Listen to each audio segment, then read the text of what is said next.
Então vamos para a nossa meditação.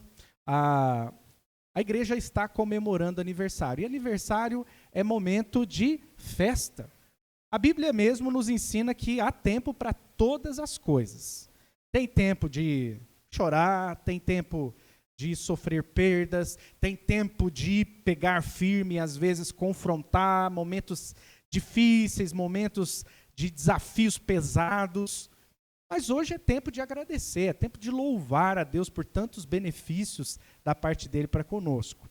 Mas também, aniversário, como todos os rituais nossos, rituais da vida humana, por exemplo, o nascimento, batismo, casamento, formatura, aniversário, ano novo, nós temos tantos rituais importantes, né, de passagem, de confirmação, de gratidão, marcos de gratidão.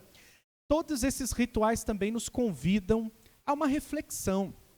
Eu acho que o aniversário especialmente, porque são 11 anos aqui servindo o Senhor. A Igreja Presbiteriana Jardim Planalto, servindo ao Senhor aqui nessa localidade. E a gente olha para trás com muita alegria, mas é um desafio também olhar para frente e perguntar, perguntas honestas, né? Como é que nós caminhamos até aqui? Quais desafios estão diante de nós? O que nós temos de fato obedecido a Deus e cumprido? O que ainda falta cumprir, porque nós temos sempre o que ajustar, não é? Então, aniversário também é tempo de reflexão. E para refletir, eu trouxe uma pergunta que é bem utilitarista. Igreja, para quê? Para que igreja? Qual a utilidade de uma igreja? No pleno século XXI. Ainda mais depois da pandemia, que as igrejas aprenderam a transmitir cultos. Igreja, para quê? É verdade que a gente vive numa sociedade utilitarista e nós, de certa forma, somos utilitaristas também. Nós vivemos um pouco disso agora na nossa mudança, né, Lu? Porque mudança é ótimo para descobrir quantas coisas a gente tem. Coisas inúteis, sucata, né? E aí vai lá juntando tudo, encaixotando, e muitas coisas ficaram. Mas ainda assim, né, o caminhão não coube. Eu precisei de caminhonetinha atrás para poder levar tudo, né? E veja só, lá naquele momento nós precisamos fazer o cálculo. Vale a pena levar isso aqui? Estamos usando? Não, tá aí. É aquele ditado, né? Se você tiver 1 hora, usa, mas ficar esperando essa 1 hora para usar, desapega. Então, essa ideia utilitarista até tem sua função para que nós não nos tornemos acumuladores. Mas a nossa sociedade é utilitarista, em essência, para coisas muito complicadas. Mais ou menos assim, se não é útil, não permanece mais na minha vida. É uma ética bem egoísta, né? Porque se não for útil para mim, se não me agrada de alguma maneira, se não me convence, eu jogo fora, eu tiro da minha vida, eu excluo. E é verdade que a nossa sociedade utilitarista tem olhado para a igreja, haja vista a quantidade de cristãos desigrejados, eles olharam para a igreja e pensaram assim, chegaram à conclusão, não é útil, joga fora. Mas eu quero chamar os irmãos para aderirmos a essa ética utilitarista para responder essa pergunta. Igreja, para que igreja? Será que essa pergunta, será que a igreja sobrevive a essa pergunta? A igreja realmente é útil? Qual a utilidade da igreja? Será que os crentes não podem, cada um fazer a missão, pregar o evangelho? Mas individualmente cada um pode pregar o evangelho. Igreja para quê? Vou tentar pensar nisso daqui em diante. Uma pesquisa muito interessante feita pela Universidade de Harvard, eu acho que essa pesquisa já saiu mais ou menos uns 8 anos, quase 10 anos já foi divulgada. E ela é muito curiosa, porque ela fez a seguinte pergunta: o que nos faz felizes e saudáveis? Essa pergunta foi feita para a geração YZ, né, ou geração Z, geração Y, que compreende de 15 a 45 anos. Foi feita essa pergunta. E a resposta dessa geração a qual eu também pertenço, disse que o que faz uma vida realmente ser feliz é ter dinheiro e fama. Sabia? Especialmente por causa do advento das redes sociais. Se você for famoso nas redes sociais, se as pessoas te conhecerem, te curtirem, te seguirem, junto disso, se você tiver dinheiro, para fazer o que quiser, comprar o que quiser, viajar para o lugar que desejar, então sua vida é feliz. Ponto. Contrariando essa ideia, a pesquisa de Harvard, que começou lá em 1938, que entrevistou ao longo da vida 700 ex-estudantes da universidade, perguntou, lá nas tantas, a pergunta para os alunos, depois de uma carreira brilhante, depois de terem feito tantas e tantas coisas, essa pergunta: o que fez a vida de vocês feliz e saudável? E eles chegaram a duas conclusões. A primeira conclusão dessa pesquisa, de 70 anos, foi que, primeiro, riqueza, fama, muito trabalho e sucesso não garantem uma vida feliz e saudável. Então, quer dizer, a nossa geração aí, YZ, XYZ, ela está meio deslocada desse negócio. Porque ela está acreditando, mesmo depois de uma pesquisa tão bem feita, que continua até hoje, diga-se de passagem, agora entrevistando os filhos desses ex-alunos, quer dizer, eles querem estudar geração após geração, mesmo a pesquisa já tendo respondido que não é com fama, não é com dinheiro, não é com sucesso, não é gastando a nossa energia toda no trabalho que nós seremos pessoas mais felizes e saudáveis. A segunda conclusão foi que bons relacionamentos, relacionamentos saudáveis, tornam a vida mais feliz e mais saudável. Relacionamentos. Volto à pergunta. Igreja, para quê? Pois é, Deus que pensou em tudo, e realmente pensa em tudo, prepara tudo, no seu conselho santo e perfeito, fez com que os seus filhos, os crentes, os que nasceram não da carne, mas do Espírito, se juntassem, porque Deus bem sabe que uma vida que vale a pena acontece no ambiente do relacionamento. Relacionamentos bons e saudáveis. Um texto de 2 Coríntios nos mostra isso com muita clareza. Quem fala para nós, quem nos traz esse exemplo de vida, o próprio apóstolo Paulo. Em 2 Coríntios 2, 12 e 13, o texto está aí projetado, veja só o que Paulo diz. Quando cheguei a Troade para pregar o evangelho de Cristo, e vi que o Senhor me havia aberto uma porta, ainda assim não tive sossego em meu espírito, porque não encontrei ali meu irmão Tito. Por isso despedi-me deles e fui para Macedônia. Tem umas coisas curiosas aqui nesse texto, alguns aspectos bem importantes aqui nesse texto. Veja só. Primeiro, temos aqui diante de Paulo boas perspectivas. É tudo que o missionário desejava. Porque, olha, quando cheguei a Troade para pregar o evangelho de Cristo, porque Paulo, como nós conhecemos sua história, ele foi um pregador itinerante, um missionário, um plantador de igrejas, que ia de lugar em lugar, de cidade a cidade, pregar o evangelho, discipular pessoas, preparar liderança, organizar igreja e partir para novos campos e novos desafios. E aqui diz que ele chegou a Troade para pregar o evangelho de Cristo, e o que ele viu ali? Vi que o Senhor me havia aberto uma porta. Esse termo, abrir porta, ou portas abertas, Paulo repete algumas vezes quando ele vai dizer o seguinte: olha, Deus fez algo extraordinário naquele lugar. Eu tive liberdade, eu tive todas as coisas favoráveis à pregação.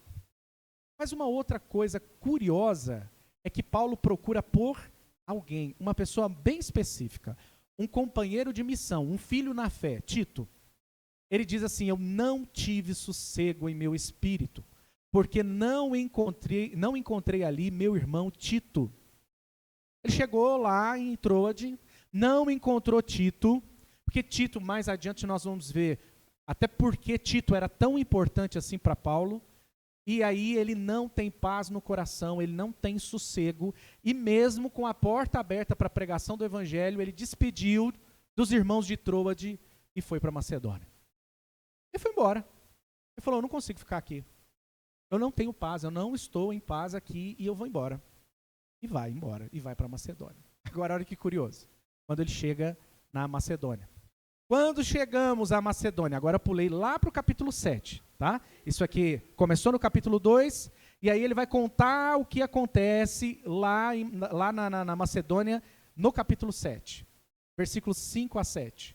Quando chegamos à Macedônia, não tivemos nenhum descanso. Olha só, não tivemos nenhum descanso, mas fomos atribulados. Gente, olha que coisa, portas abertas, agora atribulados, de toda forma, de toda forma. Conflitos externos, e quando Paulo fala de conflitos externos, o ministério de Paulo é muito curioso, né? Porque antes dele chegar não tinha WhatsApp, gente, não tinha rede social, não tinha nada. Mas antes de Paulo chegar nos lugares, os judeus já sabiam. É impressionante, os judeus já estavam tão cheios de ira contra o apóstolo Paulo, contra a pregação do evangelho, que antes de Paulo chegar em determinados lugares, os judeus já estavam ali na sinagoga avisados, e Paulo mal chega e já é gente querendo apedrejar, já chegam denúncias, chegou o perturbador, chegou aquele que está tumultuando, está atrapalhando a nossa cidade, atrapalhando o comércio na nossa cidade, como foi o caso lá em Éfeso. De Éfeso ele foi para Troade, agora de Troade para Macedônia. Então, quer dizer, de lugar em lugar o apóstolo Paulo vive as suas lutas externas, né? Mas também temores internos. É verdade que algumas vezes a gente está em paz no homem interior, enquanto a vida lá fora está pegando fogo, né? Deus nos dá essa paz, né? É verdade também que às vezes as coisas lá fora até estão em paz, mas aqui dentro do peito, como o reverendo Ugolino orou agora há pouco, o Senhor sabe, o Senhor conhece, o Senhor vê as nossas ansiedades, os nossos temores, as nossas preocupações, não é? Então, talvez até lá fora não tem conflito, mas aqui dentro tem temor de toda natureza. Paulo está dizendo que está acontecendo as duas coisas. Pau quebrando lá fora e aqui dentro. Dificuldades lá fora e aqui dentro. Continua. Deus, porém, que consola os abatidos. Aqui ele está se colocando na condição de um homem abatido, gente. Eu acho isso muito bom, porque se a Bíblia fosse um livro escrito por pessoas que estão inventando uma história, que quisesse criar um herói, que quisesse criar assim personagens espetaculares, nós não teríamos a Escritura demonstrando as fraquezas desses homens, né? As incoerências desses homens. Quem tanto falou de fé, como Paulo, pois é, aqui ele está dizendo Deus que consola os abatidos. Nesse momento ele se coloca na posição abatido. Diz ainda, consolou-nos. Com o quê? Com a chegada de Tito. Olha só, chegou um rapaz, chegou um pastor, servo de Deus, irmão em Cristo, e isso foi o suficiente para acalmar um coração que lá em Troade estava angustiado, mas não tinha problema nenhum fora, mas dentro insuportável. Depois ele vai para Macedônia, é só problema, agora dentro e fora. Mas a chegada desse rapaz traz algo chamado consolo. E não apenas com a vinda dele, mas também com a consolação que vocês lhe ministraram. Então, não só a chegada de Tito, mas a chegada de Tito com as notícias que Tito traz. Ele nos falou da saudade, da tristeza e da preocupação de vocês por mim, de modo que a minha alegria se tornou ainda maior. Queridos, olha só, vamos tentar visualizar isso paralelamente. De um lado nós temos Troade, nós temos tudo que o missionário deseja, portas abertas, mas ali ausência de paz. Ausência de paz. Mas, na Macedônia, conflitos externos, temores internos e o consolo de Deus. É verdade que ser cristão é um negócio muito fora da lógica, né? É um negócio, é por isso que o Senhor Jesus vai ensinar que a caminhada com Ele, que os valores do seu reino e tudo mais, o sujeito está em último e ele é colocado em primeiro, o que perde é que ganha, quem morre é quem vive, né? Umas coisas completamente diferentes da lógica. E aqui está dizendo que na Macedônia, onde está tudo contrário, ele tem o consolo de Deus. E por quê?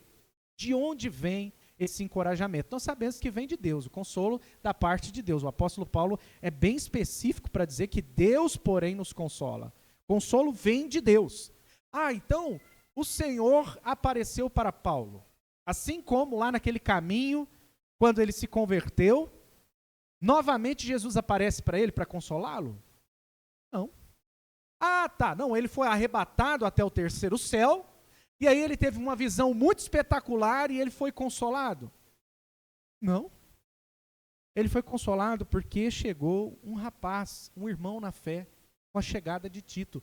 Deus, porém, que consola os abatidos, consolou-nos com a chegada de Tito. Essa palavra consolo, irmãos, lá em grego, aqui nesse trecho, é paracaléu. Paracaléu nos lembra o Paráclito. Quem é o Paráclito? É o Consolador, é o Espírito Santo de Deus. Não, mas como que foi isso? Aí o Espírito Santo, sei lá, deu uma visão para Paulo? Não. O Espírito Santo que consola com a chegada de um irmão. Não foi nada sobrenatural, foi natural, foi ordinário.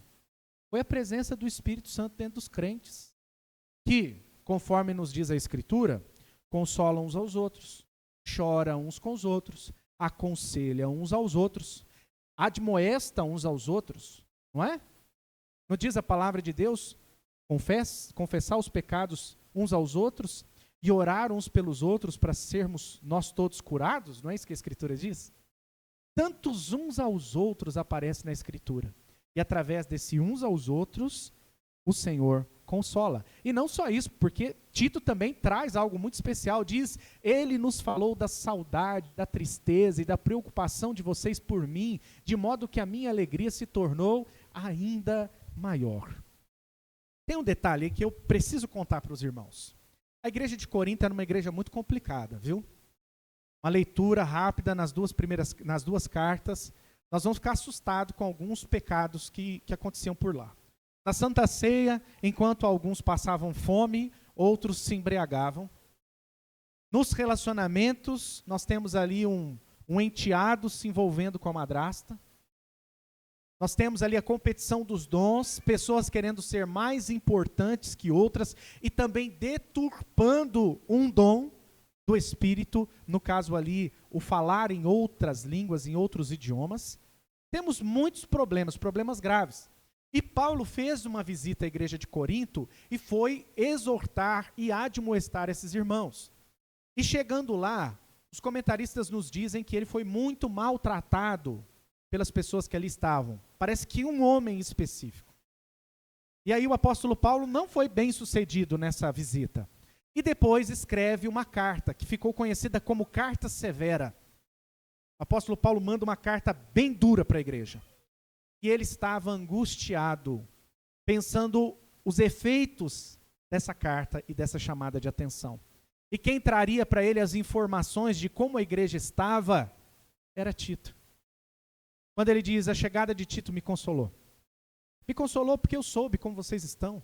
Então, o amor de Paulo pela igreja. Veja, Deus admoesta a igreja pelo pastoreio de Paulo. Deus disciplina a igreja, porque esse irmão foi disciplinado. Chega a notícia que a igreja, de maneira sensata, depois de refletir, toma as devidas atitudes para a disciplina daqueles que foram insubmissos. Então, Paulo usado como um verdadeiro pastor para a igreja. E a igreja também, assim como depois a igreja de Filipenses, que manda doações para Paulo, quando ele precisa nas suas necessidades. Então veja, o pastor que pastoreia, que admoesta, a igreja que depois se arrepende, manda por escrito o seu amor, a sua saudação, fala da saudade, aquela também que supre as necessidades, e assim por diante.